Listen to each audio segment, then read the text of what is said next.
Hey guys, so we're getting through the wiring. You can see I'm using the heat shrink tubing, and I've got the green to green, yellow to yellow, brown to brown, white to white. You can see how I twisted them on there. I've twisted one over top of the other. We're going to put the shrink tubing on it, and that's going to work real well.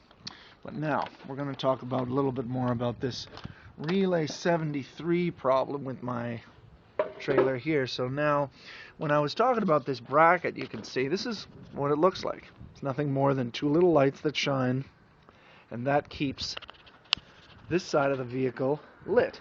So in the middle of the night, when you have this light on, of course, those usual, you've seen those before on Dodge Rams, and of course this side is going to have that little light and that little light lit up, and those are pretty nice and bright, and that lights up the side of the vehicle. It doesn't have to match, it just has to be there.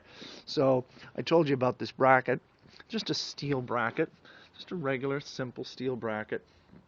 Made it up out of some sheet metal, screwed these things to it, used some stainless steel screws so it didn't rust, and then I fabricated the bracket right there, used the existing tail light brackets, and again, to be able to ground it, because it's plastic, I simply ran a copper wire up to there. You see how it just goes underneath, tightens up, wire, and then these here get lit because they ground. So those wires, you can see, run through here, and those wires run through my trailer lights. They actually piggyback into here. So that's how I'm able to get clearance lights to the back of the vehicle. In the back of the vehicle, because of Relay 73, let me see if I can get underneath here. Try not to shake too much.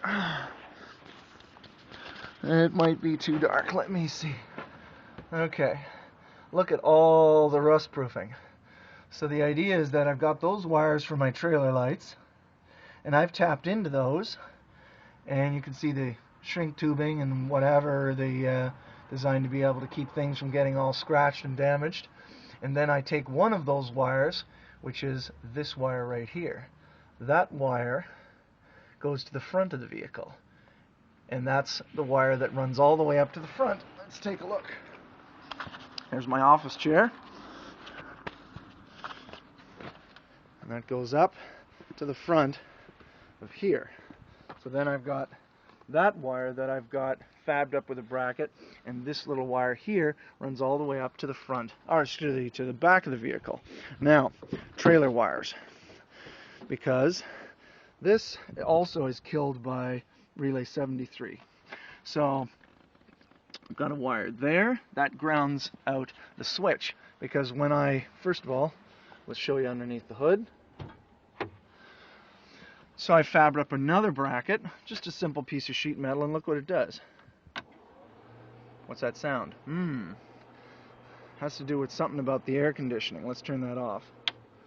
So now, it's just a simple piece of extension cord. Real simple again. This is a 10-year-old vehicle. I've got another wire here. This switch is designed for the fog lights. Those don't have anything to do with Relay 73.